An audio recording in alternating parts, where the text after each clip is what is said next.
The playground is the place where all the kids gather for recess. But have you noticed the patterns of the characters? All of them are the same age throughout the entire series.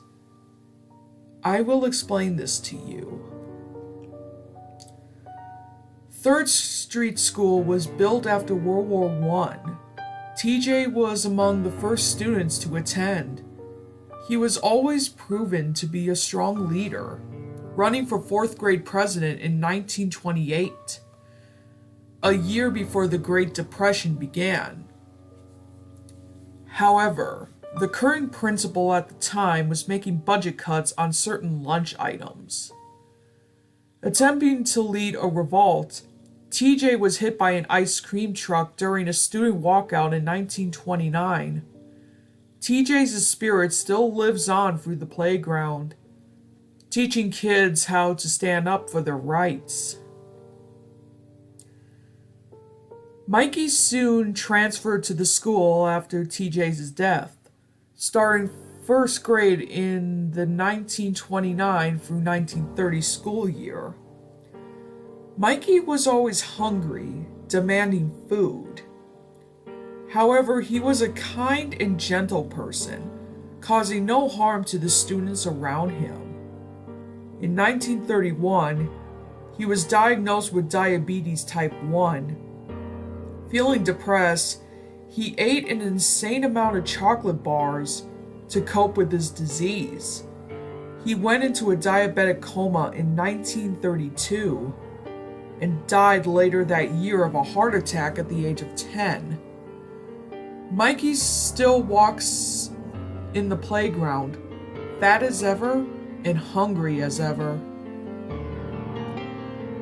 Spinelli began attending in 1933, a school year after Mikey's death.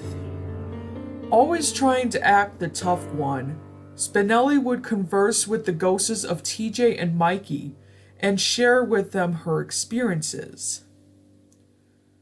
Spinelli died in a fight in 1936, during her second repeat of the fourth grade year. She now hangs with the rest of the gang, acting as the group's bodyguard. Randall started Third Street School in 1944. Dreaming of becoming a reporter, he often worked as the muckraker of the school principal.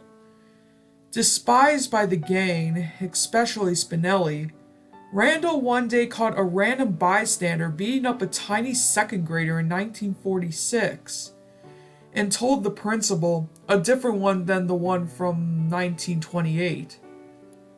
Furious, the bystander killed Randall with a gun in his house a few nights later. He was struck in the head and killed instantly. Randall is still known as the Third Street's best snitch. Gus began school in 1951. He was often quiet and kept to himself. He conversed with TJ, Spinelli, and Mikey a lot, as the ghosts were his only friends. He was often the target of the playground bullies.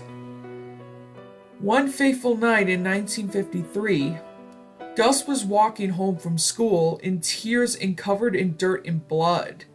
He was beaten up by the neighborhood bullies the previous day, and his parents had forgotten to pick him up. Gus collapsed on the sidewalk in front of his house as he was turning to walk towards the door. He died on New Year's Day, 1954. Gus is viewed as the nerdy kid of the group, often keeping to himself and avoiding dirt and filth. When the Tylers began school in 1958, the Ashleys were already in school, living the dream as top-notch fourth graders. Both groups were often despised by the rest of the kids on the playground. One night, while the girls were having a sleepover and the boys were having a gentleman's sleepover, both coexisting that night, a serial killer broke into the Armbruster mansion and murdered the Armbrusters, the Quinlan children, the Tumasia children, and the Bullitt children. The killer was captured by police in early 1959. The Ashleys and the Tylers still roamed the playground, acting like the big people on campus. Gretchen came to the 3rd Street in 1962. She was shown as the intelligent one of the group, winning the science award every year until Becky Benson stole her project in 1965. Gretchen went home that day, and in a mad rampage, she committed suicide by gunshot to the head. She's still the more intelligent of the ghosts in the group, and is even willing to tutor her friends when the time calls for it. The Diggers, Sam and Dave, attended the 3rd Street School a while after Gretchen's death. Beginning in 1968, both boys were always interested in digging. In the summer of 1971, they were caved in while exploring an old coal mine. They never got out and died 2 weeks after being trapped. They dig near the school playground, afraid that digging outside of the school grounds would cause them to lose their lives in the afterlife. Vince, who was the last to join the gang, attended the school in 1978, just as the disco 70s were coming to a close. Vince worked on his basketball career, often dreaming of making the NBA, inspired by famous NBA stars at that time. One day in 1982, he tripped and broke his leg and was told he wouldn't be able to play basketball anymore. Devastated by this, Vince attempted to take his own life in 1983. As a result, he was sent to an insane asylum, where he died in 1988. Vince plays a wide variety of sports in the afterlife, as the protagonist gang of ghosts were finally completed upon Vince's death. King Bob is known as the King of the Playground. After winning class president of the 4th grade in 1991, King Bob was always a fair ruler. After going crazy with power, though, the 4th grade body led to a coup. King Bob was not allowed to run for president during the 1992 through 1993 school year. As a result, he murdered the entire student body in one night by breaking into their houses and stabbing them to death.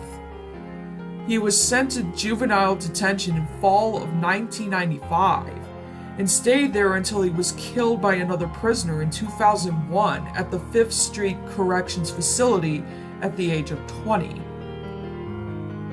Due to the tragedies caused by the 3rd Street School playground, the school was shut down and deserted in the summer of 2002. The last of the 5th graders leaving in 2001 on the 74th anniversary of TJ's death. However, this event did not affect the school playground nor its current residents. The ghosts of the fallen children still frolic and play on the playground of the 3rd Street School, as if it was never shut down.